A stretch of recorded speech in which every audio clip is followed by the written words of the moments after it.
Italy की प्रधानमंत्री Giorgia Meloni को लेकर कांग्रेस के बयान पर अब सियासत तेज होती जा रही है। इस पर विवाद लगातार बढ़ता ही जा रहा है। विवाद इतना बढ़ गया है कि एमईए यानी कि विदेश मंत्रालय की तरफ से भी अब इस पर एक बयान जारी कर दिया गया है। इस बयान में क्या क्या बातें कही गई हैं, ये विवाद पूरा क्या था, कहाँ से इसकी शुरुआत हुई, तमाम बातों का जिक्र यहाँ पर करेंगे। हमारे साथ इस वक्त प्रगति है। प्रगति, पहले शुरुआत करते हैं, विदेश मंत्रालय का क्या बयान आया है इस पूरी कंट्रोवर्सी को लेकर?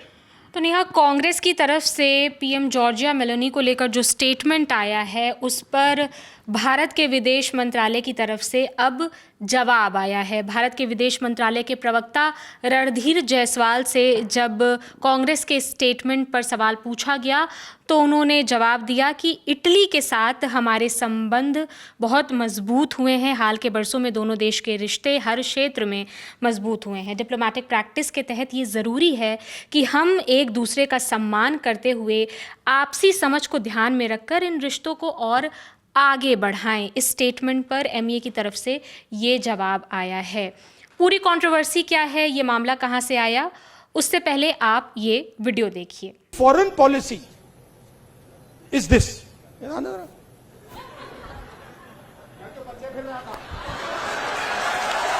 एक चीज पूछ सकता हूं? हाँ। मेलनी समझ के तो नहीं पकड़ा था?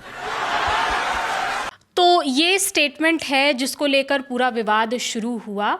कांग्रेस का रचनात्मक कांग्रेस नेशनल कन्वेंशन ये इवेंट था 12 और 13 अगस्त को, 2 दिवसीय ये इवेंट था। दिल्ली के मावलंकर हॉल में 13 अगस्त को राहुल गांधी संबोधन कर रहे थे। उन्होंने कहा, पीएम मोदी की ओर उनका इशारा था, उन्होंने कहा, राहुल ने कहा कि गले मिलना जो है वो फॉरेन पॉलिसी नहीं होती है। और इस दौरान उन्होंने एक कांग्रेस नेता को बुलाया और राहुल उनसे गले मिले और उन्होंने कहा इसे फॉरेन पॉलिसी नहीं कहा जा सकता। जो नेता वहाँ पर थे उनका नाम है संदीप दीक्षित, जो कांग्रेस नेता शीला दीक्षित के बेटे हैं। शीला दीक्षित दिल्ली की सीएम रह चुकी हैं, लॉन्गेस्ट सर्विंग सीएम हैं, उनके बेटे संदीप दीक्षित हैं जिन्हें राहुल ने गले लगाया। संदीप दीक्षित ने फिर सवाल पूछा कि कहीं आप मुझे मेलोनी समझकर तो गले नहीं लगा रहे हैं। इसी को लेकर पूरी कंट्रोवर्सी शुरू हुई कि यहाँ पर पीएम मेलोनी का नाम क्यों लिया गया। और राहुल जो मंच पर थे उस समय संबोधन कर रहे थे, उन्होंने इसका विरोध भी नहीं किया गया।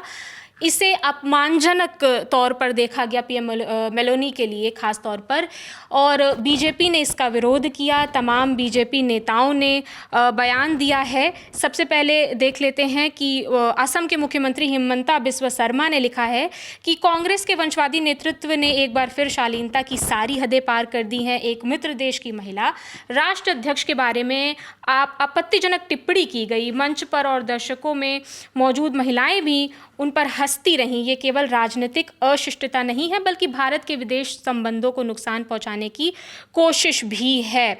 और बीजेपी सांसद संबित पात्रा ने भी सोशल मीडिया पर लिखा कि राहुल गांधी की भाषा और राजनीतिक आचरण का स्तर दिन प्रतिदिन गिरता जा रहा है। राजनीतिक मतभेद लोकतंत्र का हिस्सा हो सकते हैं, लेकिन ऐसी भाषा, व्यक्तिगत टिप्पणी और संवैधानिक पदों का अपमान राजनीति नहीं बल्कि राजनीतिक संस्कारों के पतन का प्रमाण है। ऐसा बीजेपी के तमाम नेता, इनके अलावा और भी कई नेता हैं जिन्होंने इस स्टेटमेंट पर विरोध दर्ज किया है। और नेहा, ये पहली बार नहीं है कि पीएम जॉर्जिया मेलोनी को लेकर ऐसे स्टेटमेंट्स आ रहे हैं। अगर हम इंटरनेशनल पॉलिटिक्स की बात करें तो प्रेसिडेंट ट्रंप, यूएस के जो प्रेसिडेंट हैं, उन्होंने भी पीएम मेलोनी को लेकर कई आपत्तिजनक स्टेटमेंट्स दिए हैं। जून में ही G7 समिट हुआ है और इटली की पीएम जॉर्जिया मेलोनी भी इस समिट में शामिल हुई थी। तब प्रेसिडेंट ट्रंप ने मीडिया से ये दावा किया था कि PM Meloni bagged in front of me for the photo, यानी कि पीएम मेलोनी ने, उन्हें दावा किया था कि पीएम मेलोनी ने मिन्नतें की थी प्रेसिडेंट ट्रंप से कि आप मेरे साथ एक फ़ोटो खिंचा लीजिए। और इसके बाद जॉर्जिया मेलोनी ने वीडियो शेयर कर इस पर आपत्ति जताई थी, इन्होंने विरोध दर्ज किया था। तो मेलोनी को लेकर ऐसे तमाम स्टेटमेंट्स आते रहते हैं कांग्रेस की तरफ से। फ़िलहाल ये जो स्टेटमेंट आया था, इसको कंट्रोवर्सी चल रही थी इस पर, और अब एमईए का जवाब आ गया है। तो जॉर्जिया मेलोनी को लेकर ये कंट्रोवर्शियल स्टेटमेंट और उसके बाद अब एमईए का जवाब आया। जैसे कि प्रगति ने बताया, ये पहली बार नहीं है जब जॉर्जिया मेलोनी को लेकर किसी तरह की कोई कंट्रोवर्सी हुई हो। कुछ ही समय पहले भी देश में मेलोडी को लेकर भी बहुत कंट्रोवर्सी हुई थी जब प्रधानमंत्री नरेंद्र मोदी ने जॉर्जिया मेलोनी को मेलोडी गिफ्ट की थी। तो उसके बाद भी खूब इस पर चर्चा हुई, कई तरह के कटाक्ष इस पर किए गए। लगातार ये चर्चा का विषय जो है बना रहता है, लेकिन फिलहाल जो ये टिप्पणी कांग्रेस की तरफ से आई है इसे आपत्तिजनक बीजेपी मानकर चल रही है। आरोप तमाम तरीके के लगाए जा रहे हैं। विदेश मंत्रालय की तरफ से भी जवाब आया है। आप लोगों की इस पर क्या राय है हमें कमेंट कर ज़रूर बताएं। फिलहाल इस वीडियो में इतना ही। मेरा नाम है नेहा धीमान, हमारे साथ थी प्रगति। देखते रहिए दी लालन टॉप। शुक्रिया।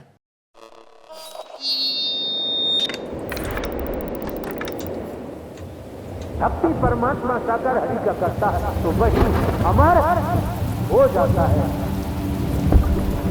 दर्शन की लालसा जो भक्तों की पिछले 3-4 माह से थी वो जुलाई में पूर्ण होने जा रही है। भोले बाबा के सत्संग में एक बड़ा हादसा यूपी के हाथरस में जो भगदड़ हुई उसमें अनेकों लोगों की दुखद मृत्यु होने की जानकारी आ रही है। नारायण हरि जी के, विष्णु जी, शंकर जी, कृष्ण जी सभी छोटे हैं उनसे। क्या चीख पुकार और रोने का वो तांडव बना हुआ था। ऐसे सबों को ऐसे ऐसे करके निकलना पड़ रहा था हमें। जो आया है सो जाएगा, राजा रंक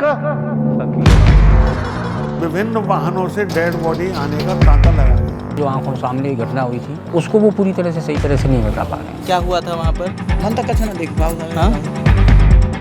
आप पहले क्लियर होना चाहिए था कि मेकशिफ्ट टेंट ना होता जो था वहाँ पे। किसी राजनीतिक दल ने बाबा को घेरने की कोशिश नहीं की। क्या अभी भी बाबा के सत्संग हो रहे हैं?